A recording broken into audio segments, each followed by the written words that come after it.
Hey everyone, welcome back to my channel. This is Sketching with Zoya, and today we are getting starting into some drawing practice. If you have ever tried to start drawing but felt totally lost, like you don't know what to draw, where to begin, or what even focus on, you are not alone. And if you have been copying other people's work just to get better, I get it. We've all been there, but in today's video, we're going to change that. We are going back to the basic and building real drawing skills from the ground up, step by step. So if you're ready to actually improve your drawing, not just copy it, you're in the right place. All right, first exercise, straight lines. This is one of the best warm-ups to get your hand loose. Grab any pencil you have got. I'm using a B2 and B6, but it really doesn't matter. Just focus on the lines, not perfection or the amount. Go left to right or right to left, doesn't matter. Left hands, right hands, same things. And here's the key. Don't lock your hand on the paper. Keep it loose, like you are drawing with a brush. Just move across the page in one smooth motion and draw your line. Each time, try to be a little more controlled, a little more relaxed. Your lines will naturally get cleaner. All right, next we move on to the vertical lines. We are drawing from top to bottom. Same idea, keep your hand relaxed, don't press it against the paper, and just focus on drawing smooth and straight lines. Yeah. And now let's do a diagonal cross exercise. So we're not just doing vertical and horizontal lines anymore, we are adding diagonals. Just go corner to corner, one direction first, then the opposite direction over the same area. And what you end up with in this looks great. Not perfect boxes, more like overlapping lines building a structure. Keep it light, don't press, don't overthink it, just stay relaxed and consistent.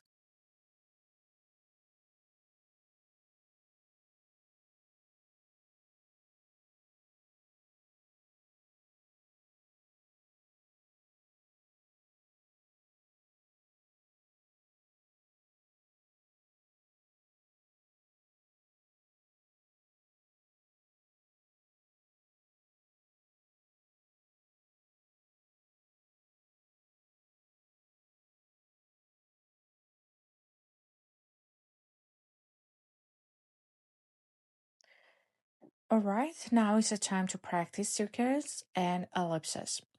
On a single page, start drawing circle and ellipses in different sizes. Just keep repeating the motion over and over again. This is a great exercise for hand control, especially for building fluid confidence lines. So do it repeatedly in all of your pages.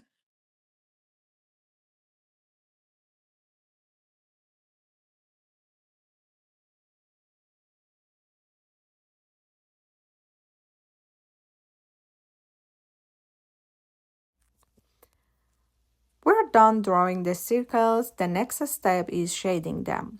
In my earlier videos, I talked about different shading styles, like hatching, cross-hatching, stippling, and others. Now we are going to apply all of that to these circles. Whether you know, just use it here. And you can even experiment a bit. Try inventing your own marks and textures. Because this is where the whole idea of not copying really starts to take shape. You're not just copying anymore, you're learning how your own tools behave. Like what kind of lines you get from a flat pencil tip, or how different pencils with different gravity grades behave. And even when you blend or smudge them, you'll see how each tool creates a different texture and feeling. I know this might look really simple at first, but this is the kind of practice that actually builds your understanding long term.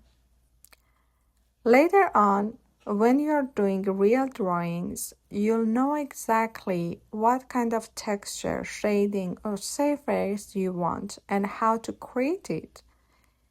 And that only comes from this kind of early hands-on practice. So trust the process.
When you're comfortable with the straight lines and the basic shapes, let's start drawing.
When you're comfortable with the straight lines and the basic shapes, let's start drawing actual objects. Try something simple, like a cup. Then move on to a cube. Start drawing different objects around you that have volume and forms. And the more you practice your basic shapes, the cleaner and more confident your drawings will become. It really helps you build a strong foundation for everything you'll draw later on.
All right, for the last exercise, we're going to focus on broken lines. You'll see these kind of lines a lot when you start drawing things like trees, branches, and other organic forms. So instead of a smooth, clean strokes, we want to break the line up a bit, make it more textured, more directional. Try using the flat side of your pencil, not just the sharp tip. In fact, a slightly worn down pencil works even better here. It gives you more texture and more natural feel in your lines. Now start building your drawing using these broken strokes. Connect them naturally, long branches, short ones, different directions. And remember, even things that look smooth in real life, like tree trunks or branches, are actually made up of those small direction changes. So really focus on using the edges of your pencil and capturing the natural organic feel in your lines.